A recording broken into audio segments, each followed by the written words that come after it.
The universe is a cosmic vault of impossible secrets. We have charted stars and landed on moons, yet the cosmos constantly reveals phenomena that defy our fundamental laws of physics. This is a journey through 35 space phenomena too strange to explain. By the end, you will glimpse the very edges of human knowledge, where mystery fuels discovery. We will investigate a signal so perfect it seemed like a message, and a star that dims in ways no natural law can easily justify. What single cosmic mystery makes you question everything you think you know? It all began with a single, perfect pulse of radio noise. On August 15, 1977, the Big Ear radio telescope at Ohio State University recorded a signal so powerful and so strange that an astronomer, Jerry Amon, famously circled the printout data and wrote one word in the margin: "Wow." This was not static. It was a narrowband radio burst, exactly the type of signal scientists predicted an intelligent civilization might use to announce its presence, and it blazed from the constellation Sagittarius for 72 glorious seconds before vanishing forever. The signal's intensity curve matched precisely what you would expect as the telescope's fixed dish slowly scanned it, a perfect bell shape rising and falling against the cosmic background. It was a shout in the silent void, a candidate so ideal it has never been surpassed. Yet in the decades since, despite countless searches pointed at that same patch of sky, the wow signal has never repeated. Not once. This silence is what deepens the mystery. Was it a fleeting cosmic mirage or a deliberate message that we simply missed? Explanations have been proposed, of course. Some suggested it was hydrogen emissions from a passing comet, but the comets identified were not in the right position at the right time. Others pointed to satellite reflections or a rogue signal from Earth, but none could replicate the signal's specific, pristine characteristics. Each natural theory crumbles under scrutiny, leaving us with that single, tantalizing data point. It stands alone, a cosmic whisper from the depths of Sagittarius that challenged our place in the universe and then retreated into silence, a ghost in the machine of science that continues to haunt our search for answers. That solitary wow signal hinted at something we could not see, a fundamental truth about the cosmos we are still struggling to grasp. The universe is not made of what we can see. In fact, the stars, planets, and galaxies that light up our telescopes are just a tiny fraction of reality, a mere 5% of everything that exists. The rest is darkness, not empty space, but a profound, tangible darkness that holds the cosmos together. This is the enigma of dark matter. Imagine a cosmic ballet, a grand spiral galaxy spinning majestically in the void. According to the laws of gravity, stars on the outer edges of that spiral should move slower than those near the bright, dense center, just as the outer planets in our solar system orbit the sun more slowly than the inner ones. But when astronomers measured these galactic rotation curves, they found something impossible. The stars on the outskirts were moving just as fast as those near the core, as if the entire galaxy were gripped by an invisible hand. The only explanation was that a massive amount of unseen matter, a dark halo, was enveloping the galaxy, its immense gravity whipping the stars around at those impossible speeds. This invisible mass is not confined to single galaxies. We see its fingerprints everywhere. When we observe massive clusters of galaxies, we see the light from distant objects behind them bending and warping, a phenomenon called gravitational lensing. The amount of bending is so extreme that it requires far more mass than all the visible stars and gas in the foreground cluster combined. Something unseen is there, distorting the very fabric of space-time. We have even mapped this dark scaffolding of the universe, revealing a vast cosmic web that guides where galaxies form. So what is it? The leading idea is that dark matter is made of particles that do not interact with light or ordinary matter in any way except through gravity. They are ghostly passengers streaming through your body right now, a trillion of them every second, leaving no trace. Scientists call them weakly interacting massive particles, or WIMP. For decades, teams have built exquisitely sensitive detectors deep underground, in old mines and beneath mountains, shielded from cosmic rays, hoping to catch the faintest bump from a single WIMP colliding with an atom. So far, the detectors have remained silent. Other candidates exist, like theoretical particles called actions, but the mystery endures. We know dark matter is there. We can chart its gravitational shadow across the cosmos. We know it shaped the universe we see, but we have never touched it, never seen it, never directly detected a single piece of it. It is the most abundant stuff in existence, and it remains utterly, profoundly unknown. If dark matter is the hidden anchor holding galaxies together, something else is actively tearing the cosmos apart. In the late 1990s, two independent teams of astronomers made a discovery so shocking it upended our understanding of the universe's destiny. They were measuring the light from distant stellar explosions called Type 1, a supernova, using them as cosmic mile markers to gauge how fast the universe has been expanding since the Big Bang. Everyone expected to find that gravity was slowly putting the brakes on this expansion, pulling everything back together. The data told the opposite story. These incredibly distant supernovae were fainter than they should have been, meaning they were farther away than predicted. The expansion of the universe was not slowing down. It was speeding up. A mysterious, repulsive force was stretching the fabric of space itself faster and faster, and they called it dark energy. This revelation was like throwing a ball into the air only to watch it accelerate into the sky, defying gravity itself. We now know this dark energy makes up a staggering 68% of the total energy density of the cosmos. It is the dominant component of reality, and we have almost no idea what it is. The leading and simplest explanation is Einstein's old cosmological constant, a kind of intrinsic energy woven into the vacuum of empty space itself. Think of the void not as nothing, but as a seething quantum foam where particles flicker in and out of existence. This activity gives the vacuum a constant, relentless energy that pushes space outward. But here is the profound problem. When physicists calculate how strong this vacuum energy should be based on quantum theory, the number they get is wrong. Not just a little wrong, but off by a factor of 1 followed by 120 zeros. It is the worst theoretical prediction in the history of science. This means either our understanding of quantum physics is deeply flawed, or dark energy is something entirely different, a dynamic field that changes over time called quintessence. The implications are staggering for the ultimate fate of everything. If dark energy remains constant as the cosmological constant suggests, the acceleration will continue forever. In a trillion years, all galaxies beyond our own local group will be pushed beyond the cosmic horizon, their light never reaching us again. The universe will become a cold, dark, and profoundly lonely place. But if dark energy grows stronger, it could lead to a terrifying end called the Big Rip, where even atoms are torn apart. We are left with a universe dominated by a force we cannot see, touch, or even properly describe, a force that determines the final fate of all existence from the silent energy of nothingness itself. While dark energy works on the grandest scales, stretching the cosmos itself, the universe also produces flashes of energy so brief and fierce they were almost missed entirely. These are fast radio bursts. For a few thousandths of a second, a source somewhere in the deep cosmos unleashes a blast of radio waves so powerful it outshines entire galaxies. The first one was discovered in 2007, buried in old data from the Parkes Radio Telescope in Australia.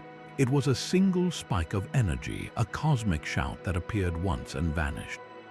For years, astronomers debated if these were even real astronomical events or just glitches from earthly technology. The mystery deepened with every new, solitary burst detected. Each one seemed to be a unique catastrophe, a stellar explosion or collision so violent it could only happen once. Then, in 2016, everything changed. Astronomers found a source now known as FRB 121102 that did the impossible. It repeated. This was not a one-time cataclysm. Something was out there, alive, and firing off these intense pulses again and again.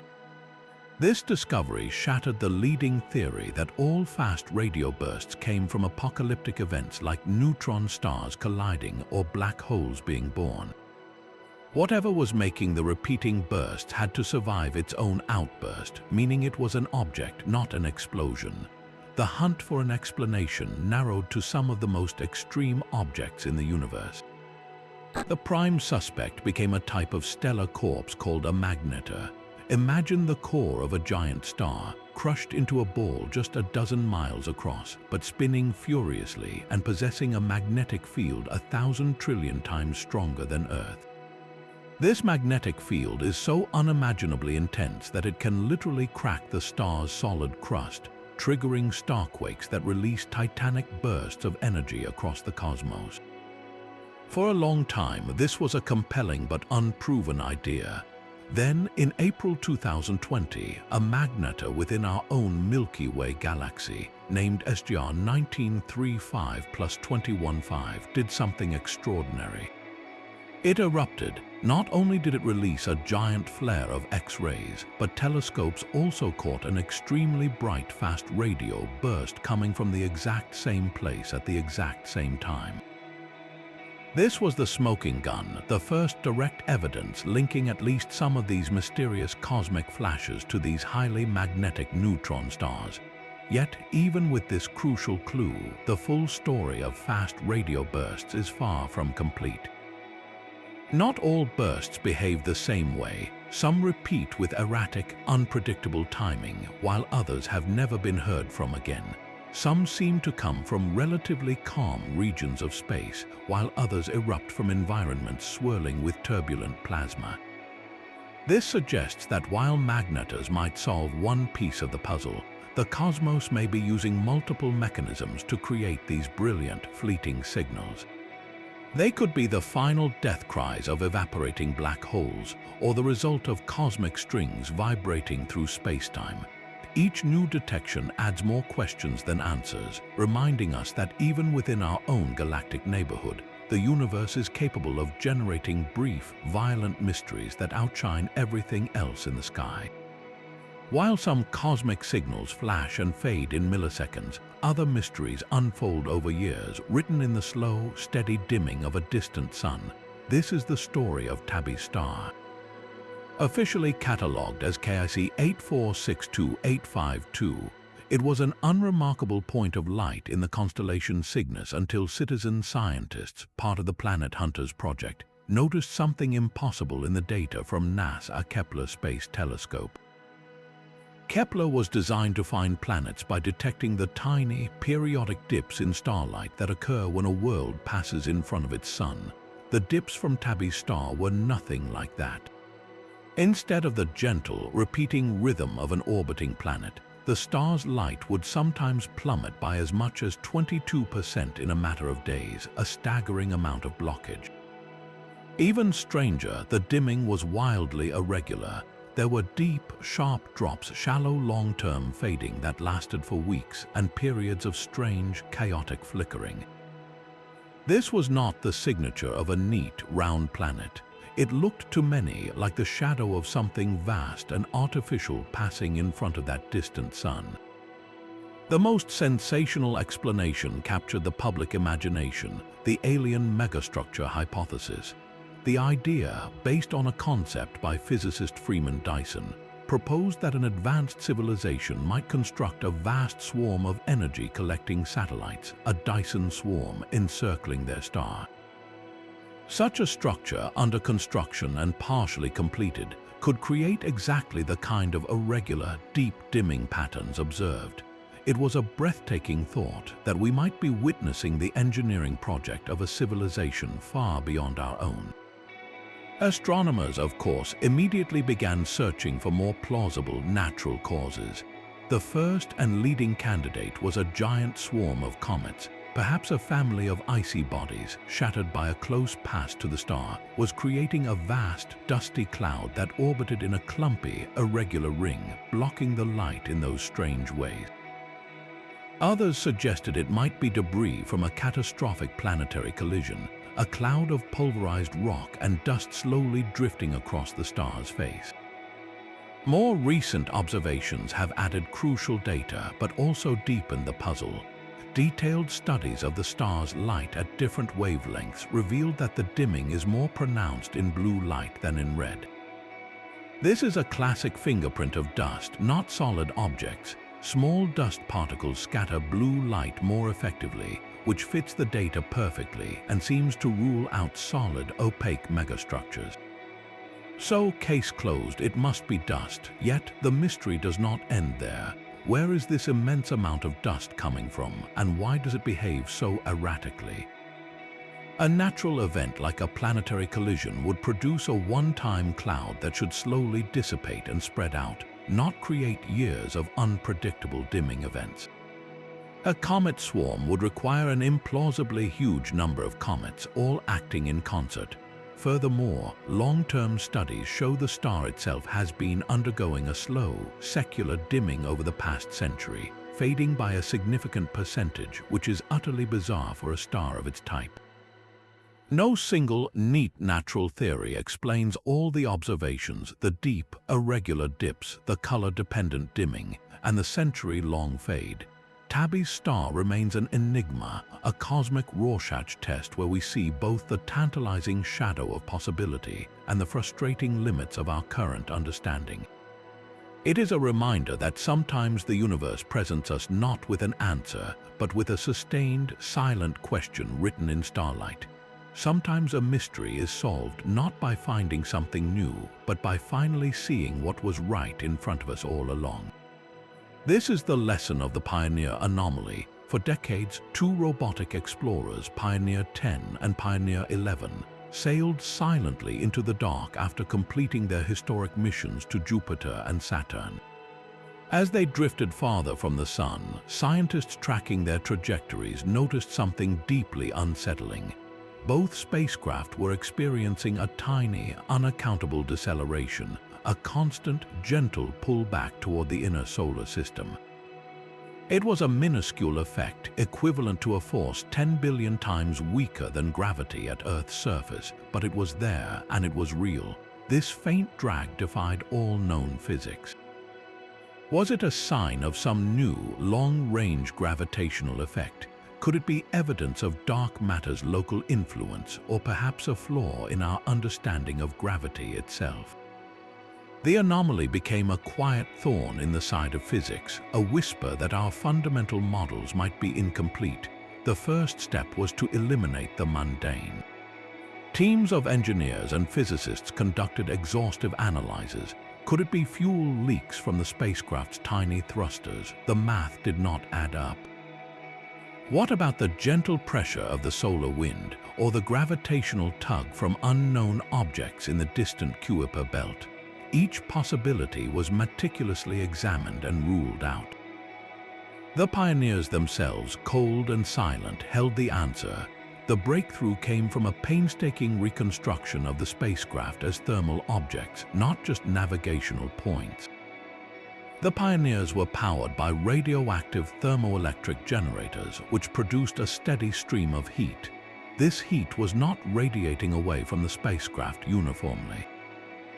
More warmth was escaping from the rear of the craft, where the power units were located, than from the front, which was pointed back toward the Sun and Earth. This anisotropic radiation created a tiny but constant photon pressure, a gentle push of light particles acting like a soft brake. When scientists finally built a complete thermal model of the spacecraft, accounting for every watt of heat and every surface's reflective properties, the numbers aligned perfectly. The anomalous deceleration vanished. It was not new physics, it was plumbing. The Pioneer Anomaly stands as a humbling and instructive chapter in exploration. It reminds us that our instruments are not perfect observers. They are physical objects interacting with the universe in subtle ways we must learn to see. It is a testament to the power of precision, showing how tracking a spacecraft over billions of miles can reveal a force no stronger than the weight of a single sheet of paper resting on your hand. The mystery was solved, but the pursuit of that solution refined our understanding of spacecraft design and deep space navigation, proving that sometimes the universe's deepest secrets are hidden in the smallest, most overlooked details. The Pioneer anomaly was a lesson in thermal bookkeeping, but another spacecraft mystery has proven far more resistant to any earthly explanation. This is the flyby anomaly. When robotic explorers like Galileo or Rosetta swing by Earth to get a gravitational slingshot boost toward the outer solar system, mission controllers track their velocity with incredible precision. The math behind these maneuvers is a cornerstone of astrodynamics, a ballet of gravity and momentum perfected over decades. Yet during several of these close passes, something has gone subtly, inexplicably wrong. The spacecraft have emerged from Earth's gravitational grip, traveling just a fraction faster or slower than every single equation predicted. The discrepancy is tiny, often less than a few millimeters per second, but in the realm of deep space navigation, where a mistake of centimeters can mean missing a target by millions of miles, this is a glaring error. It is as if the universe itself is adding an unseen nudge or applying a faint, unknown brake during these celestial handoffs. For the Rosetta spacecraft's Earth flyby in 2005, the anomaly was an unexpected gain in speed. For the Near-Shoemaker probe in 1998, it was a loss. Each event defies the pristine predictability of Newton and Einstein in a controlled, repeatable setting. So what unseen hand is tweaking the speed of our spacecraft? The first suspects are always the known complications of flying through Earth's neighborhood. Could minute drag from the outer wisps of our atmosphere, hundreds of kilometers up, be responsible? Detailed models suggest this effect is far too small. What about the influence of Earth's magnetic field or the gentle pressure of solar radiation? Each has been calculated and found wanting. Some scientists have looked to our planet's rotation, suggesting a phenomenon called frame dragging, where a massive spinning object like Earth twists the fabric of space-time around it, could impart a tiny extra kick. While real, Einstein's theory predicts this effect is magnitudes too weak to explain the observed speed changes. This has led to more radical proposals. Could our understanding of gravity itself require a slight modification on certain scales? Some researchers have explored the possibility of unseen dimensions or subtle new forces that only manifest during these specific high-velocity, close encounter geometries. Others point to more practical, but still elusive, issues like the accuracy of how we model Earth's own gravity field or the distribution of ocean tides, which can subtly alter the planet's pull. Yet, despite exhaustive reviews of tracking data and spacecraft systems, no single conventional or exotic theory has cleanly solved the puzzle for every recorded flyby. The anomaly comes and goes, sometimes appearing, sometimes not, making it even more frustrating to pin down. It remains an open case in the logbooks of orbital mechanics, a whisper from the void that suggests even our most trusted maps of the solar system may contain hidden, uncharted contours. Our galaxy is not drifting aimlessly through the void. It is on a collision course, and for decades we could not see what was pulling us. The Milky Way, along with our entire local group of galaxies, is hurtling through space at a breathtaking speed of over 1 million miles per hour toward a specific point in the constellation Centaurus. This relentless motion is not due to the expansion of the universe, which pulls galaxies apart, but to a specific, overpowering gravitational tug. Scientists named the source of this pull the Great Attractor. Imagine the cosmic web as a vast, sloping landscape. We are like a ball rolling down a hill, but for the longest time, the hill itself was hidden behind an impenetrable curtain. That curtain is what astronomers call the zone of avoidance. It is the dense, dusty plain of our own Milky Way galaxy. When we look toward the center of our galaxy, we are peering through a storm of gas, dust, and billions of stars. This region is so thick it obscures almost 20% of the wider universe beyond, blotting out the light from distant galaxies like a cosmic fog bank. For years, the Great Attractor lurked directly within this zone, its true nature completely masked by our own galactic backyard. The mystery was profound. What could possess enough gravitational muscle to pull thousands of galaxies, including our own, toward it?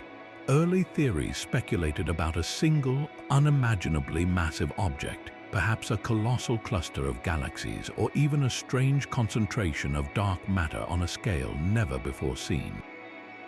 The quest to see behind the curtain required new eyes. Astronomers turned to instruments that could peer through the cosmic dust, using radio, infrared, and X-ray telescopes instead of traditional optical light. These tools revealed a more complex and perhaps less singular truth. The Great Attractor is not a lone, monstrous entity. It appears to be a gravitational focal point, a vast confluence of mass where several immense strands of the cosmic web intersect. At its heart lies the Norma cluster, a dense gathering of galaxies, but the total mass required to produce such a powerful pull extends far beyond it. The entire region, now called the Laniakea supercluster, of which our Milky Way is an outlying suburb, is flowing inward toward this immense gravitational basin. We now understand we are not being pulled toward a point, but down into a valley, a bottomless well in the fabric of the universe carved out by the combined weight of many massive clusters and the dark matter halos that surround them. Yet the mapping is far from complete. The full extent and the precise distribution of this concentrated mass, hidden partly behind our galaxy's veil, remains one of the great cartographic challenges of cosmology. We know we are moving, and we have glimpsed the shadow of what moves us, but the complete topography of this intergalactic terrain is still coming into focus, a reminder that some of the universe's most powerful forces are hidden in plain sight, obscured by the very home we look out from. Our own galaxy's gravity is a powerful current, but sometimes the universe sends a messenger from a far more distant shore. In October 2017, astronomers at the Pan-STARRS telescope in Hawaii spotted a faint point of light moving at blistering speed. Its trajectory was hyperbolic, meaning it was not bound to our sun. This was Oumuamua, the first confirmed visitor from another star system, a cosmic traveler passing through our neighborhood. The data that followed painted a portrait of an object unlike anything in our own solar system. First, its shape. By analyzing how its brightness changed dramatically as it tumbled, scientists deduced it was highly elongated, perhaps 10 times as long as it was wide. Some described it as a cigar, others as a pancake, a shape rarely seen in natural asteroids or comets. Second, its motion. As it slingshotted around the sun and began its journey back into interstellar space, something strange happened. It accelerated slightly, a tiny but undeniable push that could not be explained by the sun's gravity alone. This non-gravitational acceleration is a classic signature of comets, as frozen gases heat up and jet outward, acting like a natural rocket engine. But Oumuamua showed no visible coma, the fuzzy cloud of gas and dust, nor a tail. It was a dark, inert-looking rock that behaved in one crucial way like an active comet. This paradox ignited a fierce scientific debate. The leading natural explanation became the idea of a hydrogen iceberg. In the cold, dense cores of giant molecular clouds, solid hydrogen could theoretically form. As such an object neared the sun, the hydrogen would sublimate, providing the thrust for acceleration without producing a dusty coma we could easily see. The problem is that a pure hydrogen iceberg is incredibly fragile, likely too fragile to survive an interstellar journey. Another compelling idea was that it was a fragment of a Pluto-like world from another system, a chunk of solid nitrogen ice.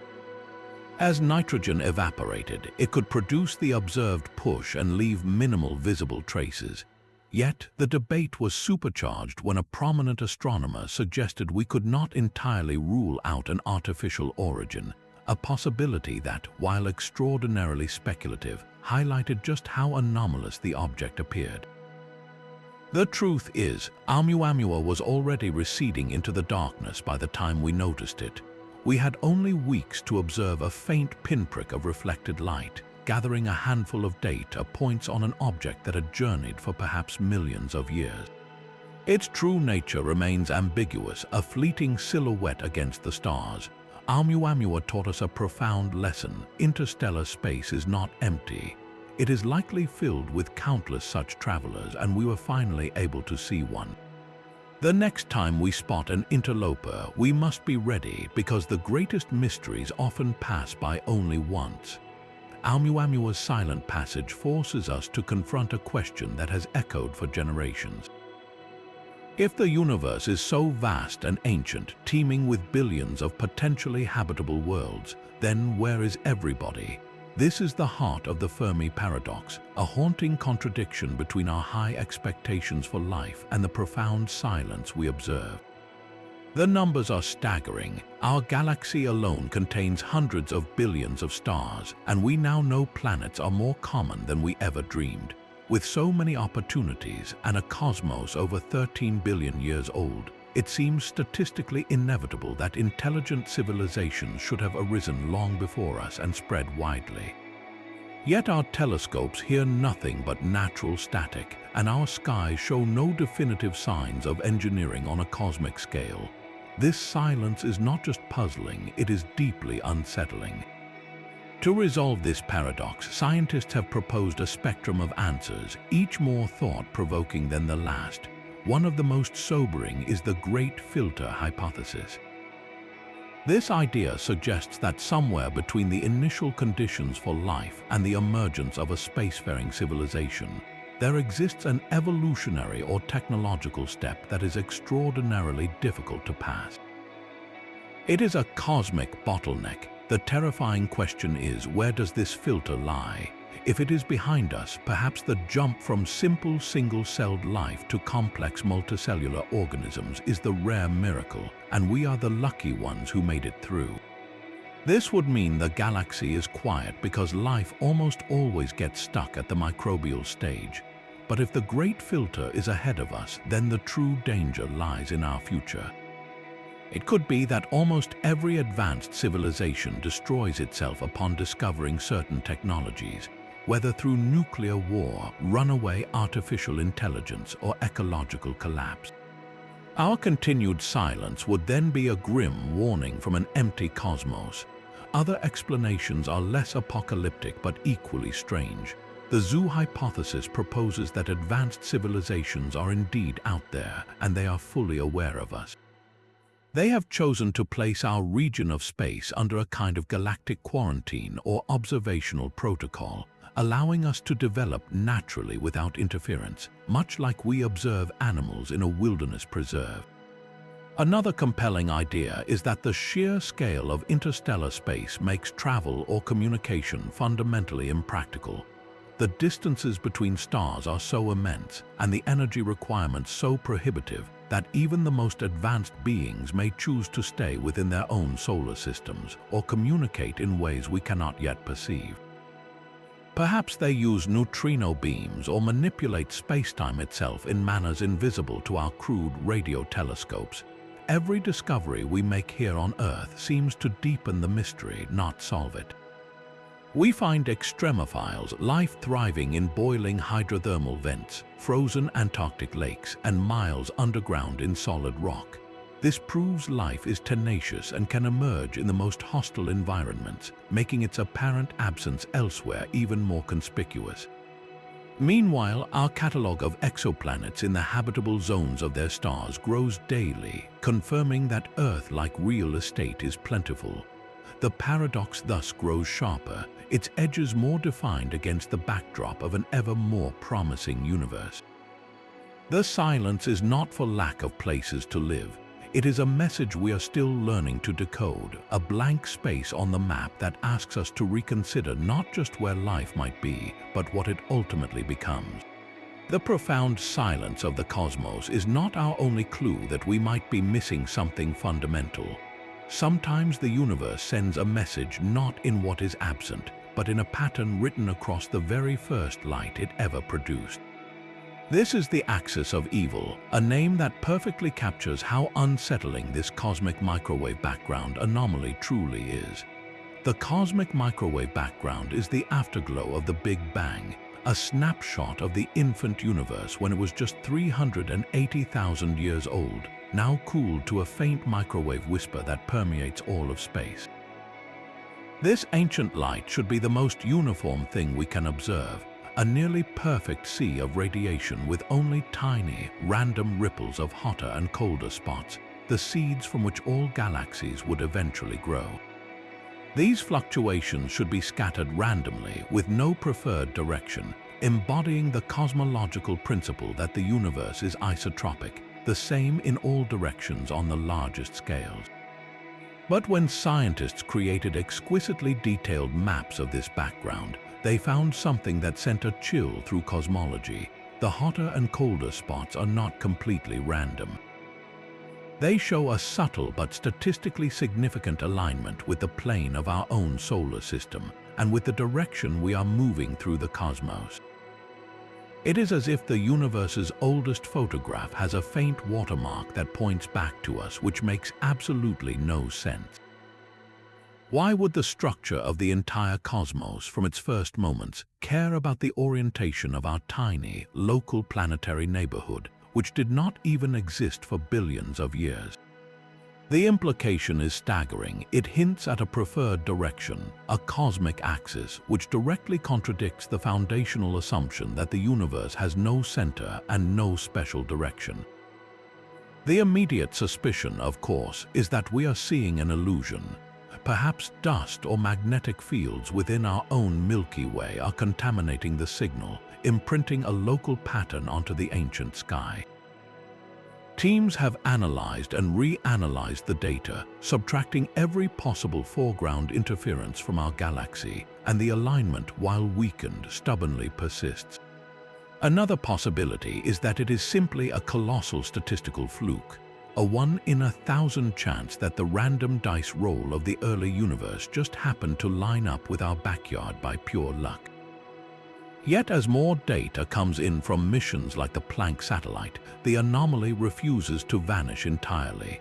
This has led some theorists to propose truly radical explanations that reach beyond the standard model of cosmology. Could it be evidence that our universe is not infinite and isotropic, but has a structure on scales larger than we can see, like a crystal with a grain? Or even more mind-bending, could this alignment be a bruise from a collision with another universe in the multiverse before our Big Bang, an imprint left on the fabric of reality itself? The axis of evil remains an unresolved thorn, a whisper from the dawn of time that suggests our place in the cosmos might not be as arbitrary as we believed, and that the universe's first light may still hold secrets about what came before everything we know. Our cosmic home is not a peaceful island in the void, it is a predator.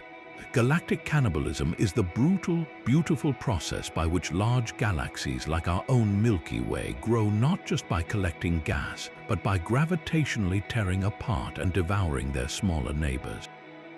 This is not a rare event, it is a fundamental engine of galactic evolution, and it is happening right now above our heads. The victim in our own backyard is the Sagittarius dwarf spheroidal galaxy, a small satellite that has been orbiting the Milky Way for billions of years. With each pass, our galaxy's immense tidal forces, the difference in gravity between the near and far side of the dwarf, stretch it like cosmic taffy. Stars are ripped from their orbits, scattering into vast, looping rivers of light that encircle our galaxy. These stellar streams, visible as faint smears in deep telescope surveys, are the debris trail of an ongoing feast. They are the ghostly remains of a galaxy being slowly digested, its stars and dark matter added to the Milky Way's outer halo. This process does more than just make our galaxy bigger, it fuels new life. As the dwarf galaxy is disrupted, its gas clouds are compressed, triggering bursts of star formation. The cannibalized material seeds the galactic halo with new stars and globular clusters, enriching the Milky Way with fresh elements. Yet this violent story holds a deep mystery. Given the overwhelming power of tidal forces, why do some small satellite galaxies survive for so long? The Sagittarius dwarf has endured multiple passes over billions of years, and other dwarfs, like the Large Magellanic Cloud, remain distinctly separate. The answer may lie in dark matter. Astronomers believe these small galaxies are embedded within their own incredibly dense halos of dark matter, acting as a kind of gravitational armor that protects their visible stars from being immediately stripped away. The survival of a satellite becomes a delicate tug of war between the shredding force of the larger galaxy and the binding strength of its own dark matter shield. Watching this cosmic drama unfold in real time gives us a front-row seat to the dynamic, violent past that shaped the majestic spiral we call home, and raises a haunting question about our own far future as we drift toward an even larger predator in the depths of space. The slow, patient cannibalism of galaxies unfolds over eons, but the universe also hurls invisible bullets at us in a relentless, high-speed barrage. Cosmic rays are not rays of light at all, but atomic shrapnel particles, mostly protons racing through the vacuum at nearly the speed of light. They are the most energetic projectiles in nature, and they are passing through you right now.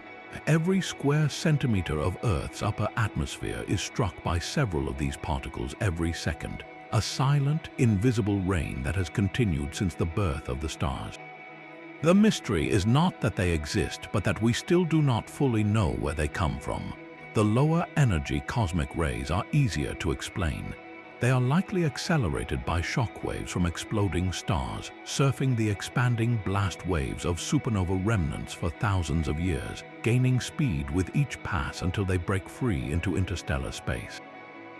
But the real enigma lies with the ultra-high-energy cosmic rays.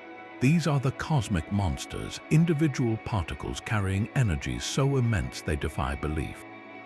A single one can possess the kinetic energy of a professionally thrown baseball, all packed into a subatomic particle smaller than an atom. This is millions of times more energy than we can impart to a proton in our most powerful machine, the Large Hadron Collider. Something out there is a natural particle accelerator of almost inconceivable power. So what cosmic engines are capable of this? The suspects are the most violent objects in the universe. Active galactic nuclei, the supermassive black holes at the hearts of distant galaxies, can spew jets of plasma stretching for thousands of light years. Magnetic fields in these jets could theoretically act like a gigantic linear accelerator, whipping particles to these insane speeds. Another candidate is the catastrophic merger of neutron stars or the birth cries of black holes in gamma-ray bursts, events that release more energy in seconds than our Sun will in its entire 10 billion-year lifetime. Pinpointing the exact source, however, is incredibly difficult.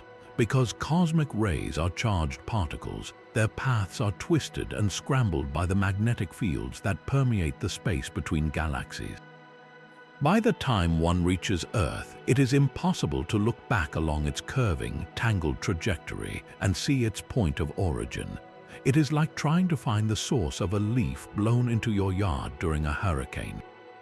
To solve this, scientists do not look for the particles directly, but for the light shows they create.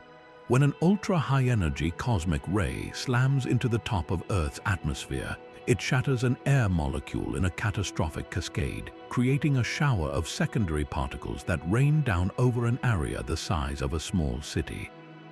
The Pierre Auger Observatory in Argentina uses an array of 1,600 water tanks spread across 1,200 square miles of prairie to detect the faint flashes of light these secondary particles produce in the water. By triangulating the timing of these flashes across the vast array, researchers can reconstruct the energy and the rough incoming direction of the original cosmic bullet. This painstaking work has yielded clues, suggesting that the very highest energy rays might originate from beyond our own local group of galaxies, in the general direction of areas with a high density of active galaxies. Yet a definitive smoking gun source remains elusive. Each ultra-high-energy cosmic ray is a message from a cosmic catastrophe, but its return address has been blurred by magnetic fields across millions of light years.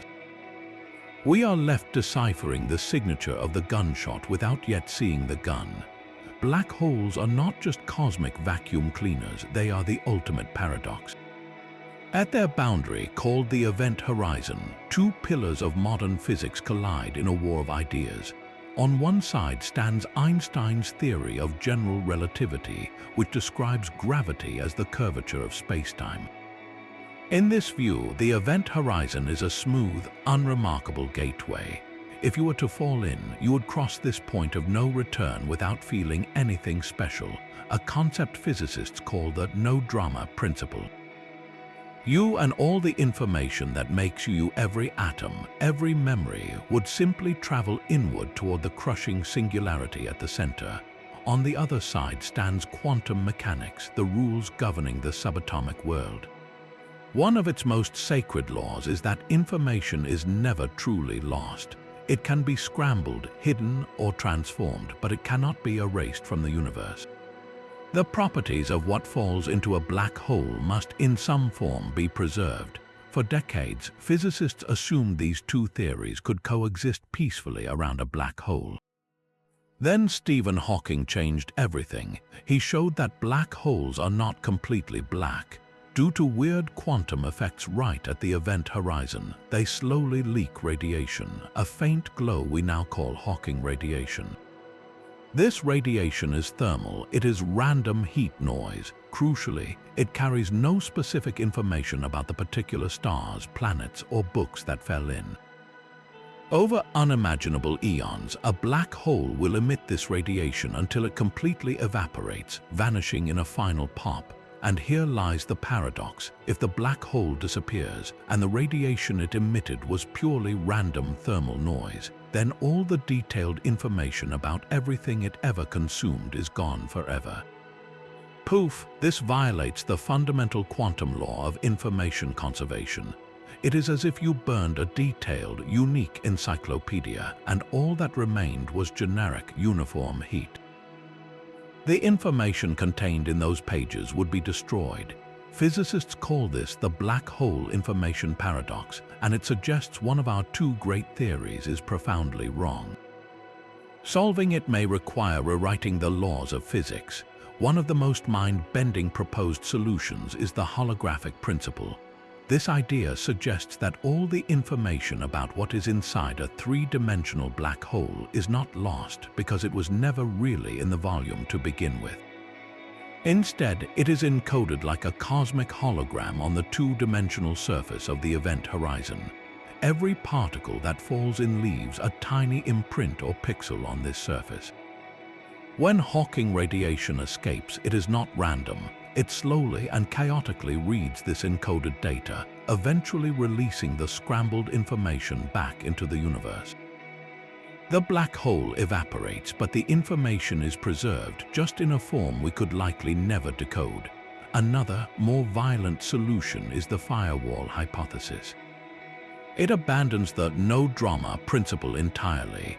It proposes that instead of a smooth gateway, the event horizon is a searing wall of ultra-high-energy particles, a literal firewall that would instantly incinerate anything trying to cross.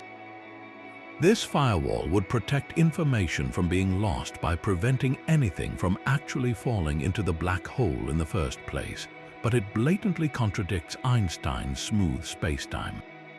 Both ideas sound like science fiction, yet they are serious proposals from top theoretical physicists. This paradox is not just an academic puzzle, it is a direct clash of titans, forcing us to confront the fact that we lack a theory that can marry the vast scale of gravity with the tiny world of the quantum. The answer, when we find it, will likely reveal something foundational about the very nature of reality, showing us that space-time itself may be a kind of illusion, a projection from a deeper, stranger layer of the cosmos we have yet to perceive. Beyond the orbit of Neptune, the solar system does not simply fade into empty darkness. It is girded by the Kuiper Belt, a vast donut-shaped region of frozen relics left over from the planet's formation. This distant repository of icy worlds, of which Pluto is the most famous member, is our solar system's attic, holding clues to its earliest days. Yet when astronomers began to take a detailed census of this frozen frontier, they found something deeply puzzling. The number of objects does not gradually taper off with distance as our models predicted. Instead, there is a sudden, dramatic drop, a steep cliff in the population of these icy bodies. Past a certain point, about 50 astronomical units from the Sun, the Kuiper Belt seems to just end. This is the Kuiper Belt Cliff, and its existence challenges our fundamental story of how our neighborhood came to be. Based on our understanding of planetary formation, we expected a different scene. The young solar system was a swirling disk of gas and dust. As the planets coalesced, their gravitational dances should have scattered countless smaller icy planetesimals outward, populating the distant belt in a smooth, gradually declining gradient. There should be a long tail of objects stretching far into the void. Our telescopes, however, paint a different picture. The observed population falls off a cliff, as if someone built a cosmic fence out there and told the icy debris, "You shall not pass." So what built this fence? One of the most compelling and controversial theories points to the gravitational hand of a hidden giant. The hypothetical planet 9, a world perhaps 5 to 10 times the mass of Earth, orbiting hundreds of times farther out than our own planet, could be the architect. As this unseen world moves along its elongated, tilted orbit, its immense gravity could have shepherded the distant Kuiper Belt objects into clustered orbits we do see, while simultaneously clearing out a vast swath of space, carving that sharp edge into the population. It is a tidy explanation, but one that hinges on the discovery of a planet that has so far remained a ghost in our data. Other theories look to dramatic events in our solar system's violent youth. Perhaps the cliff is a fossilized record of Neptune's great migration. Early models suggest the giant planets did not form where they are now. Neptune, in particular, may have migrated outward, its gravity scattering a huge population of icy bodies before it. As it moved, it could have pushed a dense wave of material ahead of it, creating a sharp edge at the point where its influence finally waned, like a plow piling up snow. The objects beyond that point would be few and far between, the lonely survivors that escaped the planet's gravitational sweep. A third, more straightforward possibility is that our initial assumption about the primordial disk was wrong. Maybe the cloud of material from which our solar system condensed simply had a more abrupt outer boundary. The protoplanetary disk might have been truncated, perhaps by a passing star in our Sun's birth cluster long ago, stealing away the raw materials before they could coalesce into more distant objects. In this scenario, the cliff is not a mystery to be solved, but a direct imprint of our system's initial conditions, a snapshot of the limited real estate our Sun had to work with. Each explanation leads to a different vision of our cosmic home. Is the Kuiper Belt Cliff the calling card of a hidden super-Earth, a planet waiting to be found? Or is it the scar from a planetary dance billions of years ago, a frozen memory of Neptune's journey? Or does it simply mark the original edge of our Sun's nursery? For now, the distant darkness holds its secret, a silent boundary in the cold that reminds us our own solar system still has chapters of its story we have only begun to read. While the Kuiper Belt's edge is a mystery of emptiness, another world in our solar system displays a pattern of shocking geometric precision. At Saturn's North Pole, a storm rages that is unlike any other in our cosmic neighborhood. It is not a swirling vortex, but a perfect gargantuan hexagon. This six-sided cloud formation, wider than two Earths placed side by side, has been churning in the planet's upper atmosphere for decades, perhaps even centuries. It was first glimpsed by the Voyager probes in the 1980s and later studied in breathtaking detail by the Cassini spacecraft, which revealed it as a towering, persistent jet stream tracing the edges of a hexagon. Imagine a hurricane, but one confined by invisible walls into the shape of a honeycomb cell, and you begin to grasp the strangeness of this phenomenon. The hexagon is essentially a standing wave pattern, a kind of atmospheric oscillation locked in place around the planet's pole. Think of it like the stable pattern that forms when you slide a bow across a violin string, a vibration that holds its shape. In Saturn's case, the string is a fast-moving jet of atmospheric gas, and the bow is the planet's own rotation. The precise six-sided shape emerges from the complex interplay between the speed of this jet stream, the density and depth of Saturn's atmosphere, and the Coriolis force generated by the planet's spin. It is a natural, albeit stunningly geometric, weather pattern. Scientists have managed to recreate similar polygonal shapes in laboratory experiments here on Earth. By spinning a cylinder of fluid representing a planet's atmosphere at different speeds relative to a smaller, central rotating disk, researchers can produce everything from triangles and squares to octagons. These experiments confirm that such shapes are possible in fluid dynamics, but translating a tabletop model to a gas giant 10 times the width of Earth is an immense challenge. Saturn's atmosphere is not a simple, uniform fluid. It is a deep, layered soup of hydrogen, helium, and various ices, churned by internal heat and subjected to colossal pressures. The exact recipe of conditions that produces a hexagon, and not a pentagon or an octagon on this specific planet, remains elusive. Furthermore, the hexagon's longevity is a puzzle in itself. Our own planet's polar vortexes shift, split, and reform with the seasons. Saturn's hexagon, however, has remained steadfast across the decades we have observed it, surviving the planet's long seasonal changes. This suggests the phenomenon is rooted deep in Saturn's atmospheric mechanics, a fundamental feature of its circulation rather than a temporary storm. Cassini's infrared eyes even peered deep into the hexagon's structure, finding that it extends hundreds of kilometers down into the atmosphere, a towering wall of weather with its own complex cloud formations and smaller vortices dancing at its corners. So while we understand the general fluid dynamics that can create polygonal shapes, a complete predictive model for Saturn's specific, perfect, and enduring hexagon is still out of reach. It is a lesson in humility, a reminder that even within our own solar system, the laws of physics can paint with a geometry so precise it looks artificial, a masterpiece of natural engineering whirling in the cold, dark skies of a ringed world. The geometric perfection of Saturn's hexagon is a planetary-scale marvel, but far beyond our solar system, a dying star has etched an even sharper shape into the void. HD 44179, better known as the Red Rectangle Nebula, is a cosmic anomaly that defies the graceful, rounded forms typical of stellar death. Instead of a gentle sphere or an elegant hourglass, this nebula presents a stark, almost artificial geometry, a vivid red X shape framed within a glowing rectangular structure. It looks less like a natural event and more like a colossal piece of abstract art suspended in deep space. At its heart, a pair of aging stars orbit one another, locked in a dance that is sculpting their final masterpiece. As these stars shed their outer layers, they do not expel them evenly in all directions.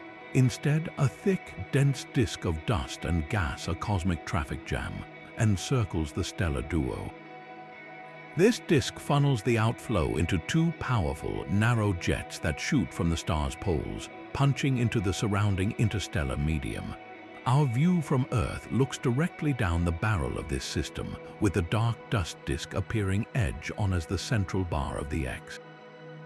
The stunning rectangular shape emerges from the cones of light scattered by this dust, creating the illusion of sharp corners and straight edges against the darkness. But the nebula's mystery is not just in its shape, it is in its substance.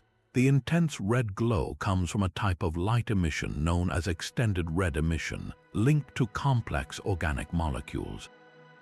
Within this crimson haze, astronomers have detected something extraordinary: the spectral fingerprints of polycyclic aromatic hydrocarbons.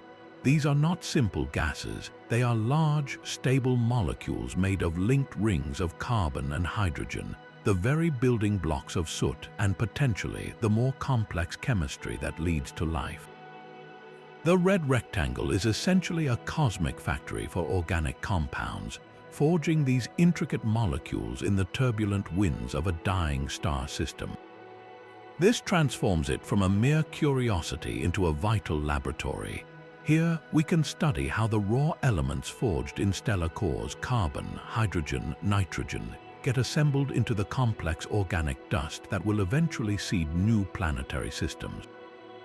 The precise, angular structure provides a controlled environment to observe this process, a stark contrast to the chaotic blobs of most planetary nebulae. It shows us that stellar death is not just an end, but a meticulous, structured act of cosmic recycling, one that can write its final chapter in straight lines and right angles, painting the darkness with the ruddy hue of creation's raw materials. The red rectangle's structured glow is a cosmic workshop, but some regions of the cosmos are defined by a staggering, almost absolute absence. In the constellation Bootes lies a sphere of darkness so vast it defies comprehension. The Bootes void is a region of space roughly 330 million light-years across, and within that unimaginable volume there are almost no galaxies. If our Milky Way were at the center of this void, we would not have known other galaxies existed until the 1960s. This is not simply a sparsely populated neighborhood, it is a cosmic desert on a scale that should not exist. Our best models of the universe's large-scale structure, based on the delicate ripples in the cosmic microwave background, predict a relatively even distribution of matter, a cosmic web with dense clusters, filamentary strands, and modest voids in between. The Bootes void is not a modest void. It is a gaping hole in the web, a spherical chasm so enormous it contains only a few dozen galaxies where our models would predict thousands. Its discovery in the 1980s sent a shockwave through cosmology, forcing astronomers to ask a profound question. Is this a statistical fluke, a 1 in a billion empty patch in an otherwise uniform tapestry? Or is it a sign that our understanding of structure formation is fundamentally incomplete? To grasp its scale, consider our own local universe. We reside in the Virgo supercluster, a bustling metropolis of galaxy groups. If that supercluster were a major city, the Bootes void would be an empty continent larger than the entire landmass of Earth. The few galaxies found within it are not clustered together, but are isolated islands separated by hundreds of millions of light-years of profound emptiness. Some astronomers, struck by its sheer nothingness, have nicknamed it the Great Nothing. So how could such a void form? One possibility is that it is indeed a rare statistical anomaly.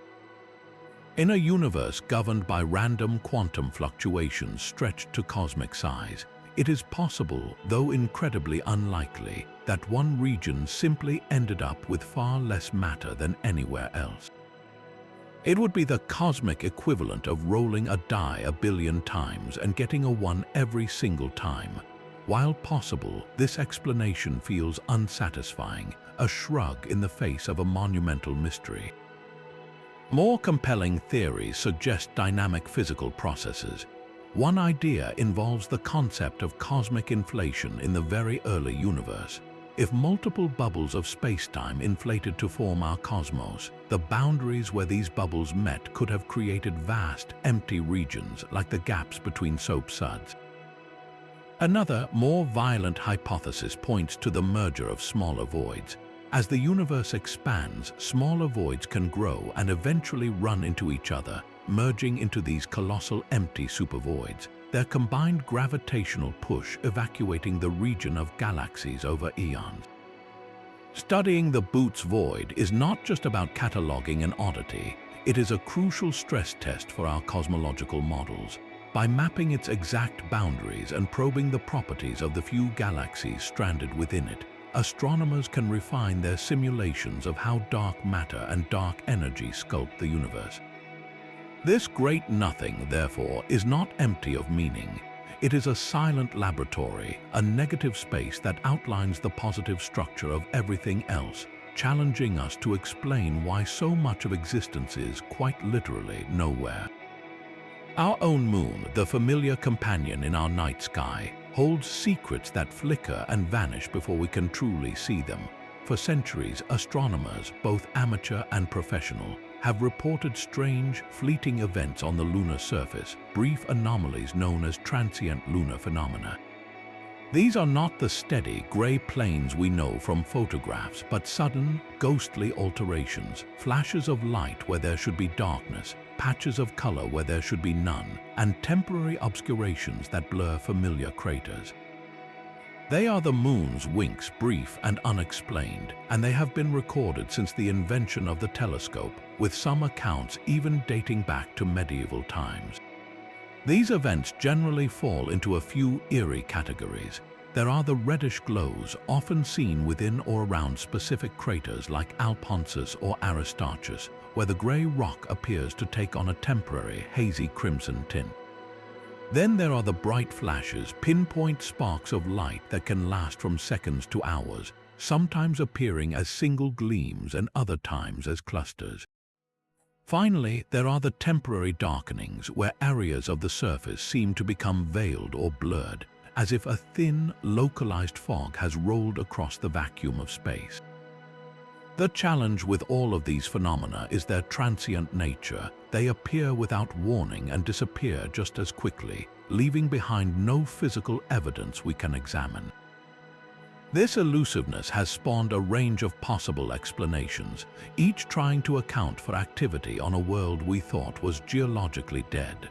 One leading theory points to outgassing, the release of trapped radioactive gases like radon from deep within the moon's crust.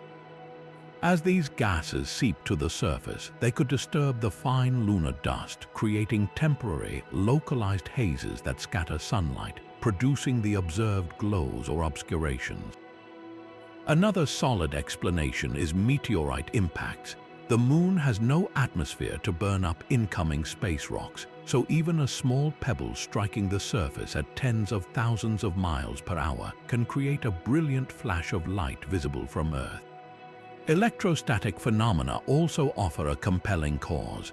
The lunar surface, bombarded by solar radiation, can build up powerful static charges. The sudden discharge of this electricity, leaping from dust grain to dust grain, could theoretically create tiny, visible sparks or trigger dust levitation, creating those transient veils. There are even suggestions that some historical reports could be attributed to the reflection of sunlight from the surfaces of passing satellites or spacecraft debris, a modern twist on an ancient mystery. Yet for every proposed cause, there is a confounding observation. Why do these events seem to recur in the same locations? How can some glows last for hours if they are caused by a momentary impact? The very difficulty of studying them is what perpetuates the mystery. To catch a TLP, you must be watching the right patch of the moon at the exact right moment with a telescope, a game of cosmic luck. While robotic orbiters have tried to monitor for these events, nothing replaces the vast, constant watch of countless human eyes on Earth. So the moon, our closest celestial neighbor, a world we have walked upon, continues to signal to us with a silent, flickering code we have not yet broken, a reminder that even the familiar can hold ephemeral wonders just beyond our grasp. Deep within the heart of our own galaxy, a silent, invisible inferno rages. The center of the Milky Way should be a place of predictable chaos, dominated by the supermassive black hole Sagittarius, a star, and the frenetic orbits of ancient stars. But when the Fermi Gamma Ray Space Telescope turned its gaze to this region, it saw something more, a mysterious and pervasive glow of high-energy gamma-ray light that blankets the galactic core. This is the galactic center excess, a fog of radiation that should not be there. We expect gamma rays from known cosmic engines, like the violent remnants of supernova or the frenzied spin of pulsars. Yet when astronomers subtracted the light from all these catalogued sources, a smooth, spherical halo of excess radiation remained, shining with an intensity that defies simple explanation. It is as if the very center of our home is hiding a secret source of immense power, one that operates on a scale we are only beginning to map. Two compelling and utterly different theories have emerged to explain this strange glow, and they represent a fundamental fork in our understanding of the cosmos. The first is a stellar explanation. The galactic bulge is crowded with ancient stellar remnants, including a theorized population of thousands of millisecond pulsars. These are neutron stars spun up to dizzying speeds, emitting beams of gamma radiation like cosmic lighthouses. If Fermi's telescope simply cannot resolve these individual, faint points of light in the crowded core, their combined emission could blend together into the smooth, excess glow we observe. It would be like looking at a distant city at night from a high altitude. The light from millions of individual windows merges into a single, uniform sheet of illumination. The second theory is far more exotic, pointing not to stars, but to the invisible architecture of the universe itself. This smooth excess is exactly what many physicists predicted would happen if dark matter particles were annihilating each other. The idea is that the Milky Way's core, dense with dark matter, could be a place where these hypothetical weakly interacting massive particles, or WIMP, collide and destroy one another, converting their mass directly into a shower of gamma rays. In this scenario, the galactic center glow is not the light of stars, but the death rattle of the universe's most abundant yet unseen substance.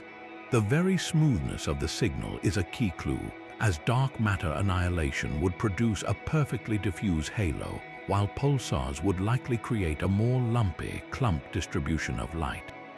The quest to solve this mystery is now a race of sensitivity and resolution. New generations of telescopes, like the proposed Cherenkov telescope array, are being designed to see the galactic center with unprecedented clarity. Their goal is to peer into this gamma-ray fog and spot the individual pinpricks of light that would confirm the pulsar hypothesis. If they find them, the excess transforms from a dark matter signal into a fascinating census of dead stars. But if the glow remains stubbornly smooth, devoid of any underlying points, the case for dark matter annihilation grows powerfully stronger. We are left watching the center of our own galaxy, waiting for a deeper look to reveal whether we are seeing the final flashes of ancient suns or the first direct light from the dark universe itself. The galactic center's hidden light is a puzzle of scale, but a much closer mystery may be reshaping our solar system's outer frontier from the shadows. The evidence for a hidden giant, Planet 9, is written not in light, but in the silent, skewed paths of the most distant icy worlds we can find. Far beyond Neptune, a group of objects known as extreme trans-Neptunian objects follow orbits that are not randomly oriented. Instead, their elongated paths are clustered together, their closest approaches to the Sun aligned in space, and their orbits tilted in a similar direction. This clustering is statistically bizarre, like finding a dozen scattered compass needles all pointing toward the same hidden magnet. The gravitational hand most likely responsible for herding these orbits would belong to a planet with a mass between 5 and 10 times that of Earth. This world would not orbit in the neat plane of the solar system. Its path would be highly inclined, tilted as much as 30 degrees, and stretched into a long ellipse so vast that a single year on this planet would last between 10,000 and 20,000 Earth years. At its farthest point, it could be over 1,000 astronomical units from the Sun, a place of perpetual twilight where the Sun is just a particularly bright star in an endless night. The hunt for this phantom world is a monumental challenge. Its incredible distance means it reflects almost no sunlight, making it extraordinarily faint. Furthermore, its slow, ponderous orbit means it moves only a tiny amount against the background stars from one night to the next. Astronomers are using some of the world's most powerful wide-field telescopes, like the Subaru telescope in Hawaii, to scan vast swaths of the predicted orbital path, looking for that single, slow-moving pinprick of reflected light.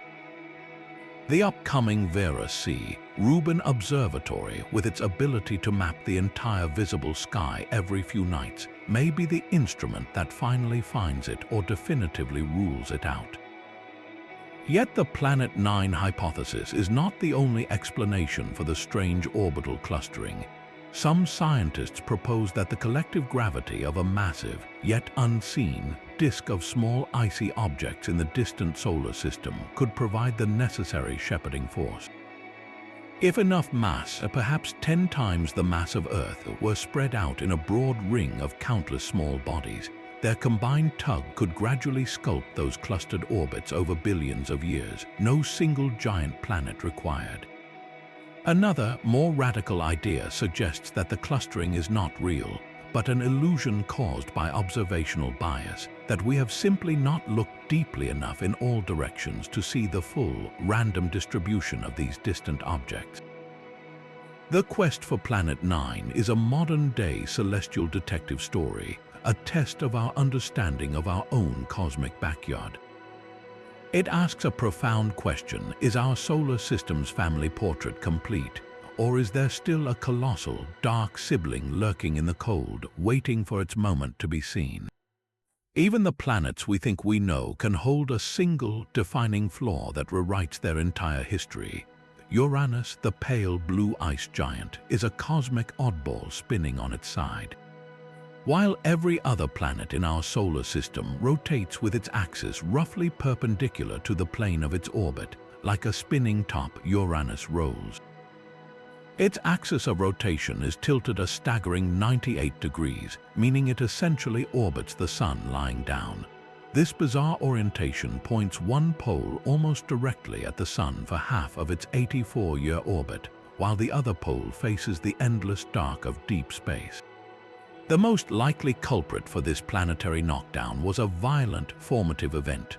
Early in the solar system's chaotic youth, a young Uranus, still gathering mass from the primordial disk, may have suffered a cataclysmic collision with an object roughly the size of Earth. This was not a glancing blow, but a direct, shattering impact that delivered enough angular momentum to literally tip the entire world onto its side. The evidence is not just in the tilt itself, but in the orbits of its moons and rings, which all circle the planet's equator, following its sideways spin like a vast, tilted carousel. This single, ancient catastrophe defines every aspect of the planet's existence, especially its seasons. Imagine a summer that lasts for 42 Earth years. On Uranus, when the North Pole points toward the Sun, that entire hemisphere experiences continuous daylight for nearly half a Uranian year. The Sun, a faint but unwavering point of light, hangs low over the pole, never setting. Meanwhile, the southern hemisphere is plunged into a 42-year-long night of profound, frozen darkness. Then, over the next 84 years, the roles slowly reverse. This extreme seasonal cycle creates a world of bizarre meteorology, where the atmosphere must struggle to redistribute heat from the perpetual day side to the freezing night side, likely driving storms of unimaginable scale and duration. The tilt has even warped the planet's invisible magnetic field into something strange and complex. Unlike Earth's relatively tidy magnetic field, which aligns roughly with our rotational axis, Uranus's magnetic field is a tangled mess. It is both severely tilted, offset by almost 60 degrees from the planet's rotational axis, and significantly offset from the planet's center. This suggests that the dynamo generating the field, the churning of electrically conductive material deep inside the planet, is not happening in a core like Earth's, but in a shallower layer, perhaps a slushy ocean of water, ammonia, and methane ice under immense pressure. The planet's sideways rotation twists this already off-kilter field into a corkscrew shape that tumbles wildly through space as Uranus rolls along its orbit. So this single ancient impact did more than just knock a planet over. It created a world of perpetual extremes where the very definitions of day and night lose meaning, and where the magnetic environment is unlike anything else we have ever measured. Uranus stands as a permanent monument to the violence of creation, a reminder that our solar system's serene order was forged in collisions of unimaginable force. A cosmic bullseye stares back at us from the void. Hoag's object is a galaxy of such perfect circular symmetry it looks almost artificial, a celestial dreamcatcher woven from starlight. At its heart glows a dense yellow core of ancient suns, a compact sphere of old stars similar to the central bulge of a typical spiral galaxy. But surrounding this core is not a set of spiral arms, it is a flawless, luminous ring of brilliant blue, a perfect circle of intense young stellar nurseries. Between this vibrant ring and the serene core lies a profound and seemingly empty gap, a dark band of space where very few stars shine. This is not a trick of perspective or a collision caught in a fleeting moment. It is the galaxy's permanent, stable structure, and it presents a profound puzzle for how galaxies evolve. Most ring galaxies we find are the messy aftermath of a cosmic crash. When a smaller galaxy plunges through the disk of a larger spiral, the gravitational shockwave can compress gas and trigger a wave of star formation that ripples outward, creating a temporary, expanding ring of new stars. These rings are asymmetrical, often show clear tidal tails of debris, and eventually fade as the structure dissolves. Hoag's object shows none of this violence. Its ring is perfectly circular, centered on the core with no signs of a disruptive partner galaxy anywhere nearby. Its symmetry is pristine, a calm and settled masterpiece that appears to have formed in quiet isolation. So how does a galaxy build such a perfect ring without a collision? One leading theory is a process called propagating star formation. Imagine a slow, internal instability within the galaxy's disk, perhaps a central bar of stars that formed long ago. As this bar rotates, its gravity can shepherd gas and dust into a resonant ring at a specific distance from the center. Once there, the compressed gas clouds collapse to ignite new stars, and the wave of star formation propagates around the ring, lighting it up like a fuse burning in a perfect circle. Over eons, the central bar itself might have dissipated, leaving behind only the beautiful ring it created. Another possibility is that we are witnessing the final, stable state of a very rare type of galactic evolution, one that unfolded with such slow, serene grace that all traces of the turmoil have long since smoothed away. Yet the emptiness of the gap remains a key clue. For stars to be so cleanly separated into two distinct populations, old yellow ones in the core, young blue ones in the ring, requires a mechanism that either swept the intermediate region clear of star-forming material billions of years ago, or prevented stars from forming there in the first place. This degree of order is exceptionally rare in a universe built on chaos and collision. Gazing at Hoag's object is like finding a single, immaculate snowflake in a blizzard, a structure so geometrically perfect it seems to whisper of a deeper, more subtle set of rules that can, on rare occasions, sculpt the cosmos into flawless forms. It challenges our narrative that all grand structures require violence, suggesting that given enough time and the right conditions, the universe can also create in silence and with perfect circular patience. While Hoag's object displays serene, circular perfection, other stars live in a state of perpetual, violent crisis. These are the luminous blue variables, stellar behemoths that exist on the very edge of self-destruction. They are among the most massive, luminous, and unstable stars in the universe, cosmic pressure cookers where the outward force of radiation battles the inward crush of gravity in a constant, desperate war. For these stars, stability is a fleeting dream, and their lives are punctuated by colossal, unpredictable eruptions that can tear them apart. The most famous of these volatile giants lives right here in our own galaxy, a star named Eta Carinae. In the 1840s, this star underwent what astronomers call the Great Eruption.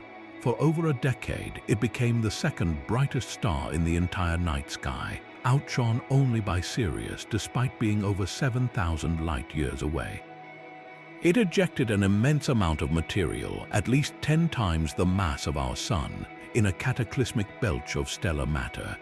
That expelled material now forms a beautiful, bipolar cloud of gas and dust known as the Homunculus Nebula, a cosmic hourglass expanding outward from the star at millions of miles per hour.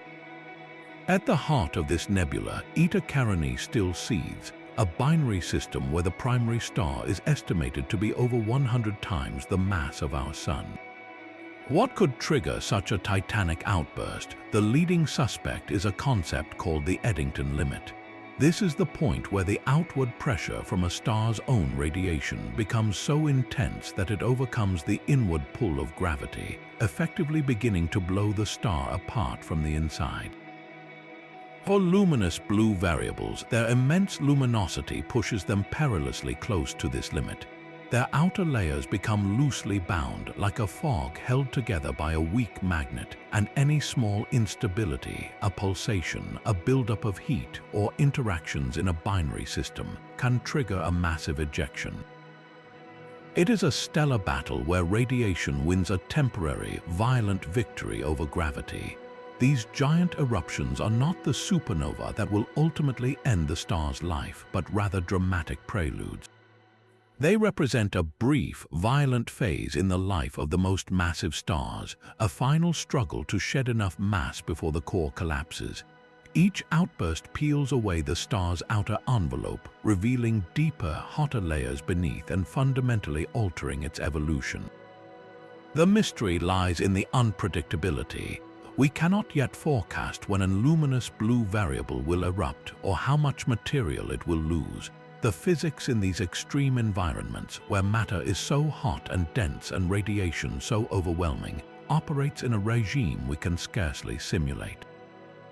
Eta Carinae itself could explode as a supernova tomorrow, or it could continue simmering for thousands of years. It is a cosmic time bomb, and its great eruption was merely a warning flare, a spectacular demonstration that even the mightiest stars are fragile, fighting a losing battle against the very fires that give them life. These titanic stars blaze at the edge of self-destruction, yet the true architecture of the cosmos operates on a scale that makes even the largest star seem insignificant. This is the cosmic web, the largest structure in existence. The universe is not a random scatter of isolated galaxies like islands in an empty sea. Instead, it is a vast, intricate network, a three-dimensional tapestry woven from threads of dark matter and gas, connecting dense clusters of galaxies across billions of light-years, with colossal, empty voids stretching between the luminous strands. This is the skeleton of everything, the hidden framework upon which all visible matter is draped. To understand it is to see the blueprint of reality itself. This magnificent structure began with the tiniest of seeds. In the first fraction of a second after the Big Bang, the universe was a seething quantum foam. Microscopic fluctuations in density, mere wrinkles in the fabric of space-time, were imprinted upon the cosmos during a period of hyper-fast expansion called inflation. These wrinkles were the only imperfections in an otherwise smooth newborn universe. For hundreds of thousands of years, they lay dormant, frozen into the hot plasma like a latent image. Then, as the universe cooled and matter decoupled from light, gravity went to work. It began to tug ever so gently on those slightly denser regions. Over hundreds of millions of years, this relentless pull amplified the differences. The denser patches drew in more gas and dark matter, growing into the first protogalaxies, while the less dense regions were slowly evacuated. Like water finding the path of least resistance, matter began to flow along lines of gravitational attraction, forming the first delicate filaments in the growing dark matter scaffold. Galaxies formed at the intersections of these filaments where the density was highest, while the voids between them expanded into ever larger spheres of near-nothingness. But how do we, stuck in one small corner of one galaxy, possibly map something so immense? Astronomers use two powerful techniques to trace this invisible architecture. The first is the brute force approach, conducting massive galaxy surveys. Projects like the Sloan Digital Sky Survey have painstakingly measured the positions and distances of millions of galaxies, creating three-dimensional maps that reveal, when you zoom out, the web in stunning detail. We see the clusters at the nodes, the filaments connecting them, and the vast dark voids. The second technique is far more subtle, and it lets us see the web's very threads. It uses the Lyman alpha forest. When the light from an incredibly distant quasar travels across the universe toward us, it passes through the diffuse hydrogen gas that permeates the filaments of the cosmic web. At specific wavelengths, this gas absorbs the quasar's light. Because the universe is expanding, gas at different distances absorbs light at slightly different redshifted wavelengths. The result is a quasar's spectrum that looks like it has a dense forest of absorption lines. Each line is a fingerprint marking a clump of hydrogen gas at a specific distance. By analyzing thousands of quasar spectra, scientists can reconstruct a three-dimensional map of this faint, intervening gas, effectively charting the distribution of the ordinary matter that traces out the web's dark matter backbone. This grand structure is the ultimate expression of gravity's patient work over 13.8 billion years. It tells us that the distribution of galaxies is not random, but follows a pattern written into the universe at its birth. To study the cosmic web is to read that pattern, to understand how dark matter sculpts the cosmos and guides the formation of everything we can see. It reveals that we live not in an island universe, but within a single, magnificent thread of a tapestry whose full design we are only beginning to trace. Some stars are not content to orbit peacefully within the galaxy's spiral arms. They are cosmic fugitives, blazing across the void at speeds so tremendous they are destined for intergalactic exile. These are the runaway stars, stellar projectiles like HOP 60,350, hurtling through space at over 1 million miles per hour, fast enough to break the Milky Way's gravitational chains forever. Their incredible velocity is a scar from a violent past, a story of cosmic expulsion written in their motion. To become a runaway, a star must suffer a catastrophic gravitational encounter. The most common engine for this ejection is the dense, chaotic environment of a star cluster. In these stellar nurseries, hundreds of young suns are packed tightly together, their orbits a complex, swirling dance. When two binary star systems pass too close to one another, their gravitational interplay can become a chaotic slingshot. In a flash of orbital energy, one star can be flung out of the cluster at a ferocious speed, like a stone from a catapult, while the remaining stars settle into a tighter configuration. This dynamical ejection is a purely gravitational crime, leaving no visible evidence behind except the star itself racing away. But there is an even more dramatic mechanism, a cosmic betrayal of stellar proportions. Imagine a binary star system, two massive suns locked in a close orbital embrace. The more massive of the pair evolves faster, burning through its fuel in a few million years before collapsing in a titanic supernova explosion. If the explosion is slightly asymmetric, the surviving companion star is no longer gravitationally bound. It is suddenly freed like a tetherball whose rope has been cut, and it recoils at the orbital velocity it had at the moment of its partner's death, now a solitary projectile screaming across the galaxy. This supernova slingshot not only provides the speed but often leaves a telltale clue. The runaway star might be paired with the ghost of its former companion, a neutron star or black hole hurtling through space on a parallel, lonely trajectory. These stellar outcasts are more than just curiosities, they are cosmic breadcrumbs. By meticulously measuring a runaway star's current speed and direction, astronomers can rewind its path across the galaxy, tracing a line backward through millions of years. This forensic astronomy can lead us directly to its point of origin, often a specific star cluster or a region rich with the debris of a past supernova remnant. In this way, a single speeding star becomes a time capsule, pointing a finger back at the violent event that created it. Each runaway is a messenger, telling a story of a gravitational brawl in a dense cluster or the apocalyptic death of a massive binary partner. They map the hidden history of galactic violence, proving that even in the vast, ordered rotation of the Milky Way, chaos can still fling a sun into the endless dark. At the very largest scales, the universe should have lost all memory of its initial orientation. Yet a spine-chilling pattern emerges when we look at the most powerful engines in the cosmos. Across billions of light years, the supermassive black holes powering quasars are not pointing randomly. Their rotation axes, the invisible poles around which these monsters spin, appear to be aligned with each other and, even more bizarrely, with the vast filaments of the cosmic web itself.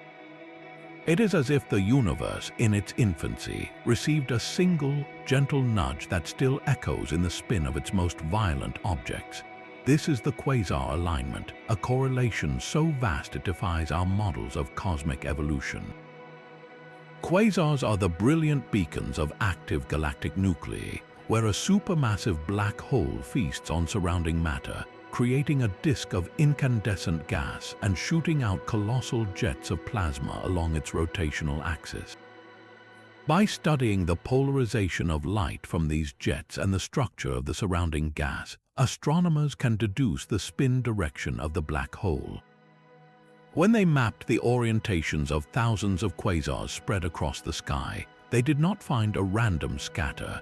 Instead, they found a startling coherence with the spins of black holes separated by distances far greater than any known force could have linked them after the Big Bang. This alignment stretches across structures spanning hundreds of millions of light years, a scale where individual galaxies should have no knowledge of each other's existence, let alone agree on which way to spin. The implication is profound. It suggests that the initial conditions of the universe, those microscopic quantum fluctuations, may have carried not just a pattern for where matter would clump, but also a preferred direction for angular momentum on a cosmic scale. How could such a direction be preserved across the entire observable universe? One radical idea points to the influence of primordial magnetic fields, woven into the fabric of space-time in the first moments after the Big Bang. These universe-spanning fields, if they existed, could have exerted a torque on collapsing clouds of gas, gently spinning them all in a similar direction as galaxies and their central black holes formed. Another exotic proposal involves cosmic strings, hypothetical defects in space-time left over from the early universe, thinner than an atom but stretching across the cosmos, whose immense gravitational influence could have shepherded the spin of forming structures along their length. The most unsettling possibility, however, is that this alignment is not a clue to new physics, but a flaw in our observations or our understanding of how quasars actually work. Perhaps the light we see is being twisted by intervening dust or magnetic fields in a way that mimics alignment, or maybe the processes that create jets are more influenced by the local flow of gas along cosmic web filaments than we realize, creating an illusion of coordinated spin. Yet, each time astronomers refine their measurements and account for these potential biases, the signal of alignment persists, a whisper of large-scale order in the chaotic chorus of black holes. This phenomenon forces us to confront a universe that may not be as isotropic as we believed, a cosmos where the ghost of its first spin still lingers, written in the silent gyroscopes of monsters from the dawn of time. Mars breathes, but its breath is a ghost. The thin, cold air of the red planet holds traces of a gas that should not be there, methane, and its fleeting presence is one of the most tantalizing mysteries in our solar system. On Earth, atmospheric methane is a powerful signature. While it can be produced by non-biological processes, the vast majority comes from living things, from microbes in wetlands to the digestive systems of livestock. Its detection on another world immediately raises the profound question of life, but Mars does not make it easy for us. The story of Martian methane is a story of contradictions and vanishing acts. The European Space Agency's Mars Express orbiter first reported whiffs of it in 2003. NASA Curiosity rover, trundling through Gale crater, has confirmed these detections from the ground, sniffing the air with its sample analysis at Mars instrument. The data is clear: methane is there, but it is not constant. It appears in sudden, localized spikes, sometimes 10 times the background level, only to vanish almost completely within weeks. This sporadic behavior is the heart of the mystery. It points to an active, modern source releasing the gas in bursts, and an atmosphere that destroys it with shocking speed. On Earth, methane persists for about a decade before sunlight and chemical reactions break it apart.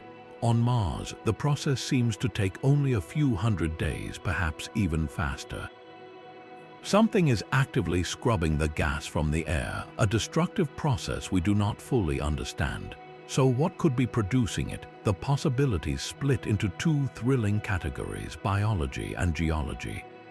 The biological hope rests with methanogens, simple microbes that could potentially survive deep underground, away from the harsh surface radiation, consuming hydrogen and carbon dioxide to produce methane as a waste product. A subsurface biosphere on Mars, hidden in aquifers or porous rock, could theoretically burp methane to the surface through cracks and fissures. The geological explanation is equally compelling. A process called serpentinization occurs when certain minerals, like olivine, react with water in a chemical reaction that produces methane. This requires no life at all, just liquid water interacting with the right rocks deep below the frozen Martian soil. Both scenarios require liquid water, and both suggest that Mars is not a geologically dead world, but one with ongoing, active processes. The sporadic nature deepens the puzzle. If the source is microbial, are we seeing seasonal releases tied to subsurface temperatures?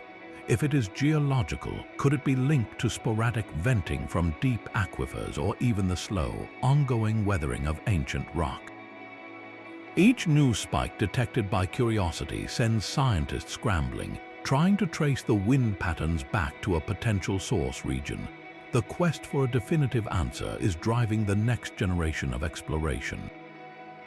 The ExoMars Trace Gas Orbiter, a joint mission by the European and Russian space agencies, was specifically designed to map atmospheric gases with unprecedented sensitivity.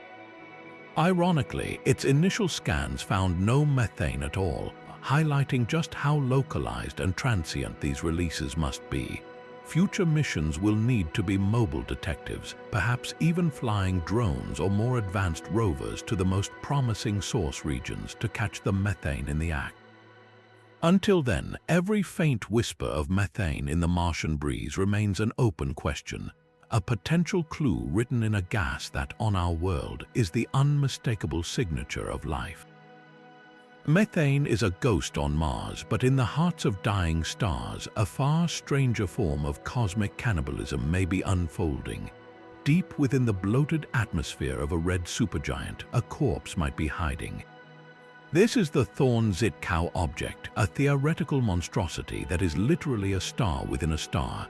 Picture a binary system where one star, a massive sun, evolves into a red supergiant swelling to a diameter larger than Earth's orbit. Its companion, a neutron star, the ultra-dense remnant of a previous supernova, does not escape.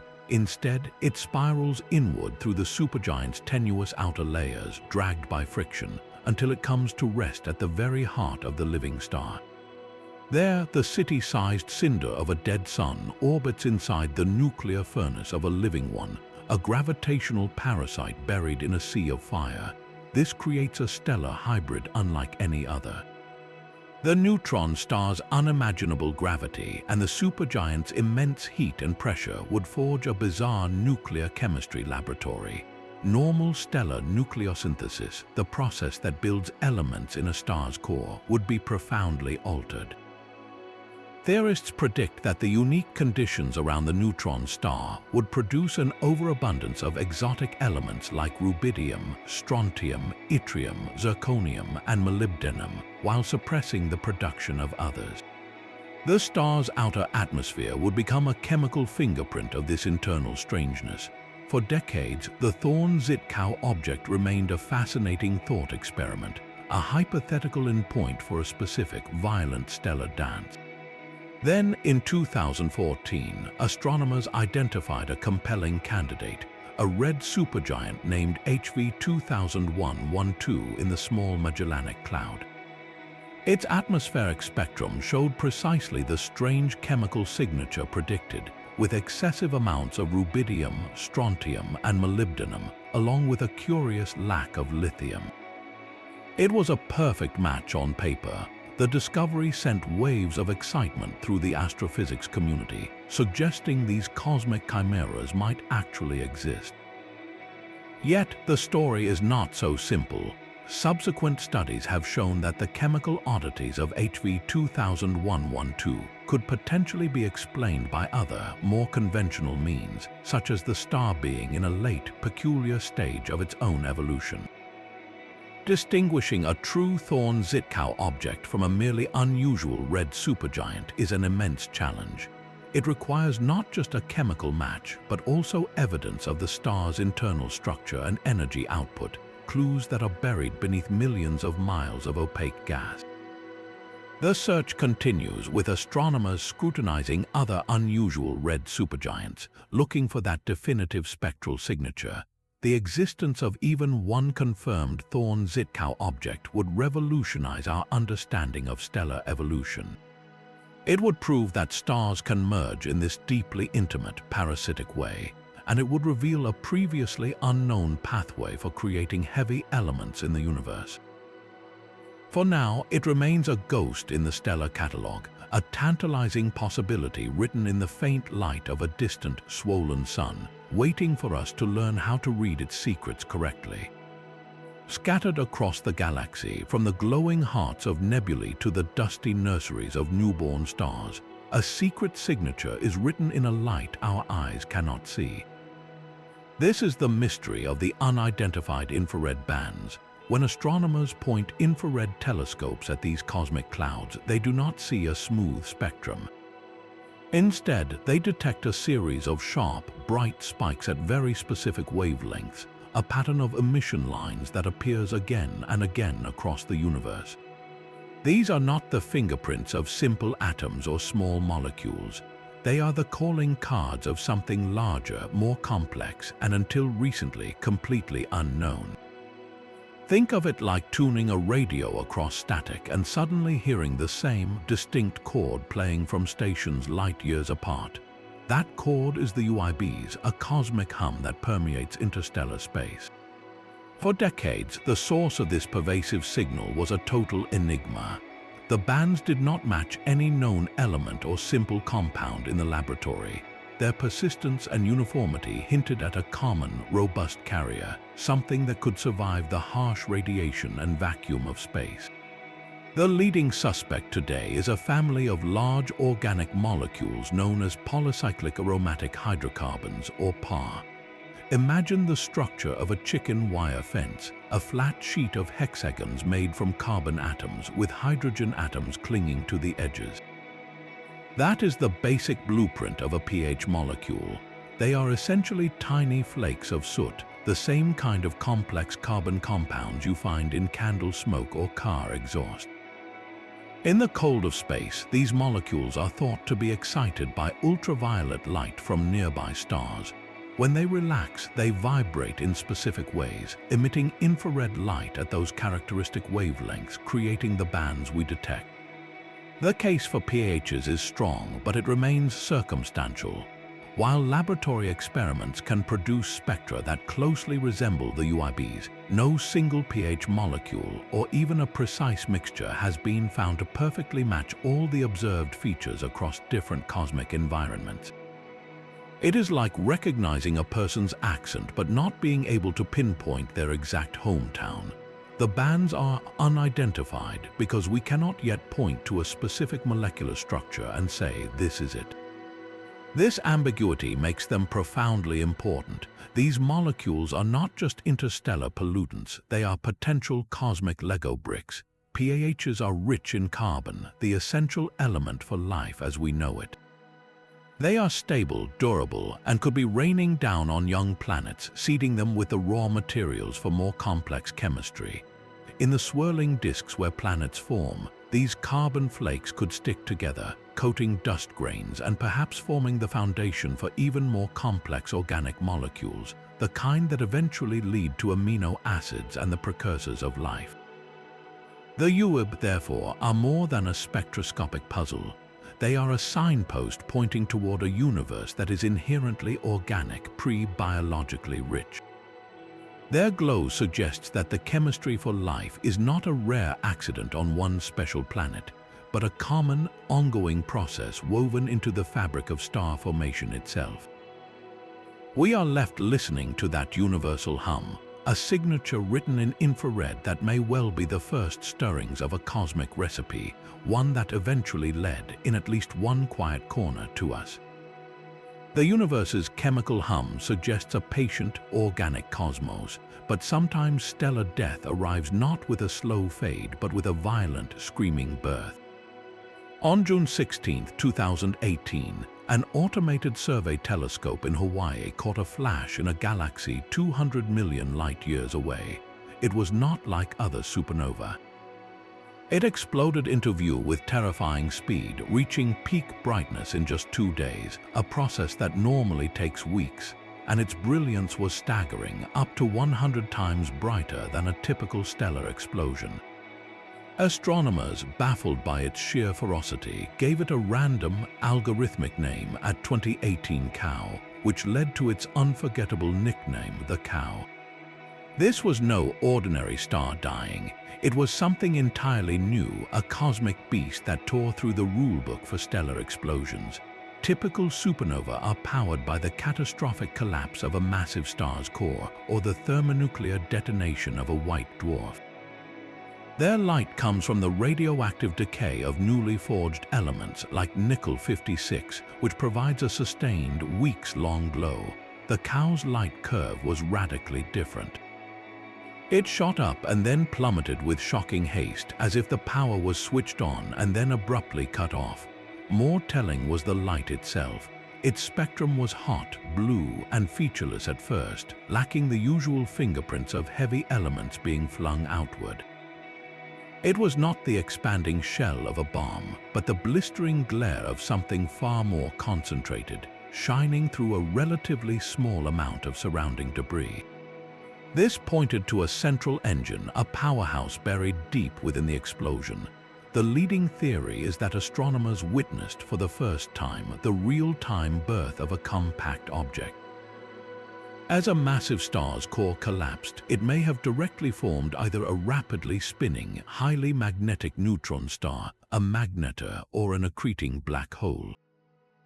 Instead of the star's energy being spent solely on blasting its envelope away, a significant fraction was channeled into this newborn monster. The intense glow of the Cow would then be the light from surrounding debris falling onto that engine, heated to incredible temperatures as it was devoured. It was a stellar death that immediately gave rise to a feeding beast.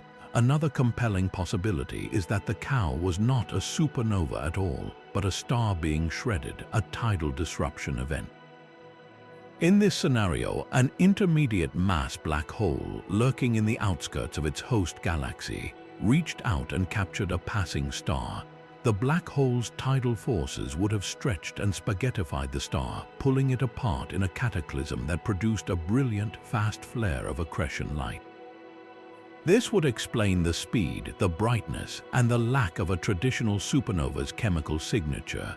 Whatever the true cause, the cow has become the prototype for a new class of astronomical transients, now called fast blue optical transients. It ripped open a new window into the most extreme moments of cosmic life cycles, showing us that the death of a star can be more than a final explosion. It can be the first bright cry of something new and terrifying being born in the wreckage. Even the horizon of our universe may not be a true boundary. At the farthest edges of what we can see, a mysterious current seems to be pulling thousands of galaxy clusters in a single concerted direction. This is the controversial claim of the dark flow, a phenomenon that, if real, suggests the gravitational hand of something unimaginably vast lying beyond the cosmic light we can observe. The discovery hinges on a clever and delicate piece of cosmic measurement.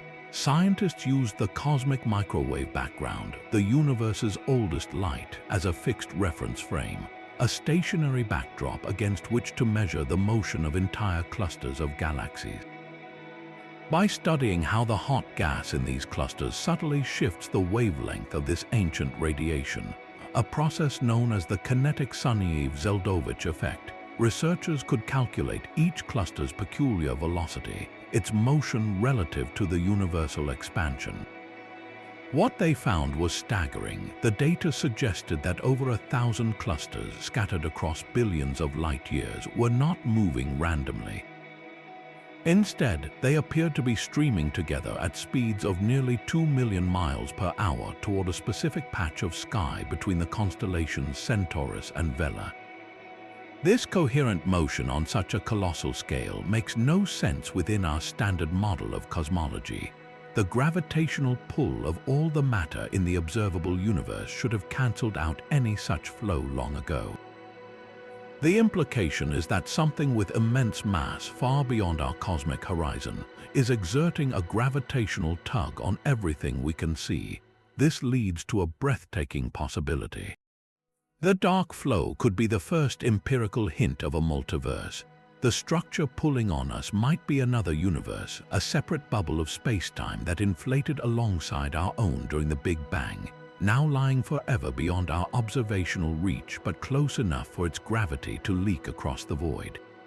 It is a concept straight from the edges of theoretical physics, suggesting our entire cosmos is adrift in a wider ocean we cannot see.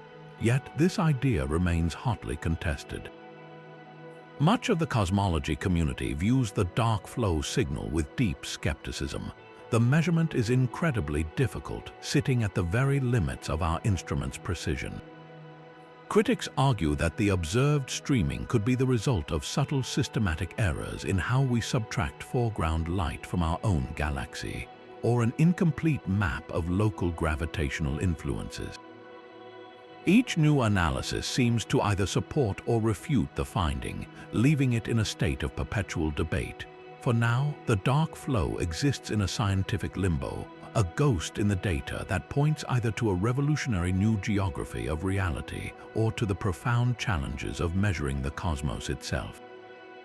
It stands as a reminder that our map of existence is still being drawn, and the blank spaces at its edges may hold forces that redefine everything we think we know. The cosmic dance of stellar death and rebirth can forge worlds in the most hostile of graveyards. The first planets ever discovered beyond our sun were not found orbiting a gentle yellow star like our own, but around a cosmic corpse, a millisecond pulsar known as PSRB 1257+12. This discovery in 1992 was a shock, revealing planets that had no right to exist. A pulsar is the rapidly spinning, ultra-dense remnant of a supernova explosion, a neutron star that beams radiation like a lighthouse. The violence of that birth should have vaporized any pre-existing planets and scattered their dust across light years. Yet there they were, at least 3 small worlds, detected not by the dimming of starlight, but by the impeccable clockwork of the dead star itself. Astronomers measure the arrival time of a pulsar's radio pulses with exquisite precision, down to the microsecond. Any slight, rhythmic deviation in this perfect ticking signals the gentle gravitational tug of an orbiting world, pulling the pulsar back and forth in a tiny, predictable dance. Through this method, called pulsar timing, they mapped a system of planets in that silent tomb. So how did these worlds survive the apocalypse? The leading story is one of cosmic resurrection. The pulsar likely had a companion star, a sun locked in a binary embrace. When the more massive star exploded, it would have bathed its partner in a blast of radiation and debris, stripping it of its outer layers. What remained, a damaged stellar core or a disk of shattered material, then spiraled into the newborn pulsar. From this chaotic disk of wreckage, a second generation of planets coalesced, born directly from the ashes of a stellar catastrophe. These are not planets as we know them. They orbit a star that is not a star, but a city-sized cinder of pure neutronium, spinning hundreds of times per second and bathing everything in its vicinity in a lethal hail of X-rays and high-energy particles. Their surfaces, if they have solid surfaces, are likely barren, irradiated hellscapes, constantly scoured by the pulsar's relentless beams. Any atmosphere would have been stripped away eons ago. They are monuments to endurance, proving that planet formation is a tenacious and universal process, capable of occurring even in the aftermath of a galaxy's most violent events. The pulsar planets tell us that solar systems can be forged from ruin, that life, in its relentless drive to find a way, might one day look upon such a system and see not a graveyard but a birthplace. That profound silence from the cosmos is not passive. It is a statement we have been actively listening for. For over 60 years, the search for extraterrestrial intelligence, or SETI, has turned Earth's most powerful radio telescopes toward the stars, sifting through the cosmic static for a pattern, a signal, a whisper of another mind. The result of this monumental, decades-long effort is a single, deafening word: nothing. No repeating beacons, no stray transmissions from distant civilizations, not even a single anomalous signal that withstands scrutiny. This is not just a lack of data, it is a consistent, calibrated result. The great silence is a measured fact, a negative result that grows more significant with every empty scan of the heavens. It forces us to confront the most unsettling implications of the Fermi paradox head-on. Perhaps the most chilling framework for understanding this silence is the Great Filter.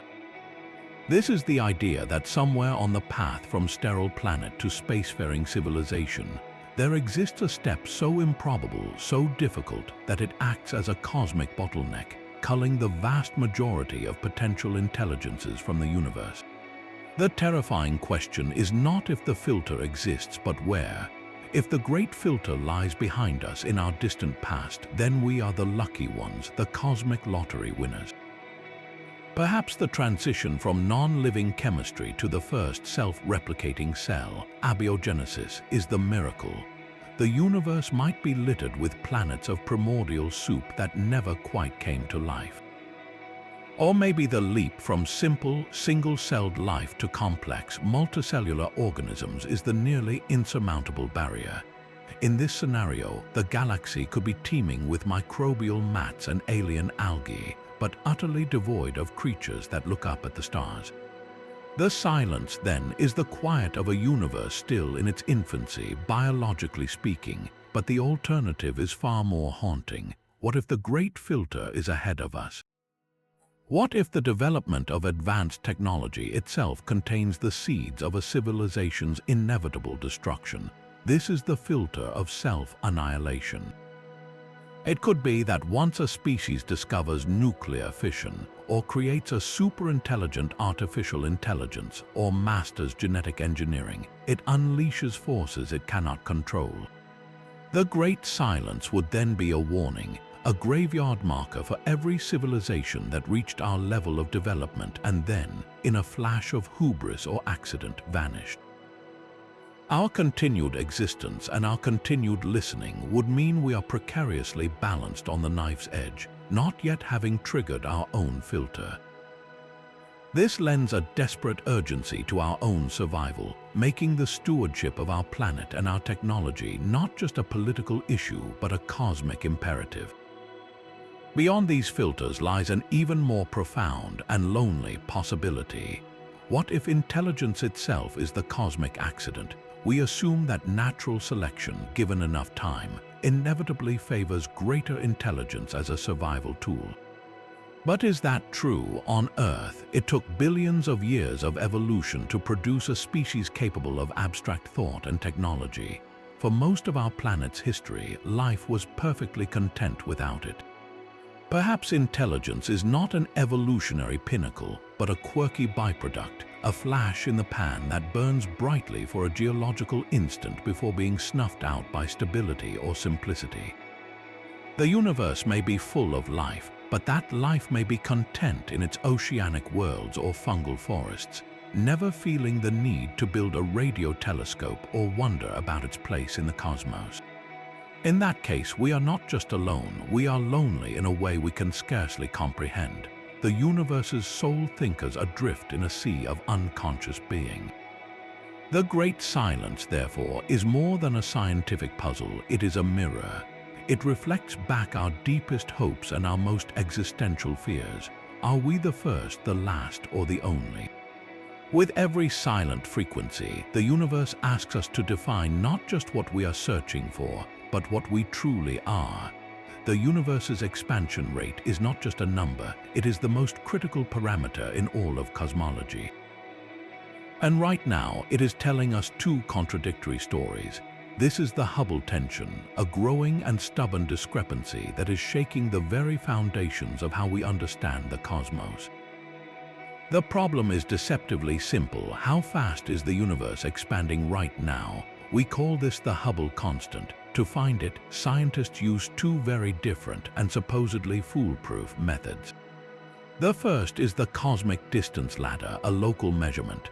Astronomers start with Cepheid variable stars, celestial yardsticks whose intrinsic brightness is linked to the rhythm of their pulsations.